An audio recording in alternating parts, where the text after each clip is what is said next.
चैत मासर शेष मंगलवार रे मोहनारे जानी जात्रा पर्व पालन होईछि।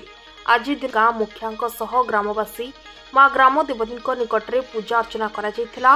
एही जात्रा रे जानी शरीर रे माँ प्रवेश करिथांती, जहा फल ग्रामर महिला और पुरुष माने एकत्रित होई माँ निकट में द्वारस्थ होई पूजा अर्चना करिथांती।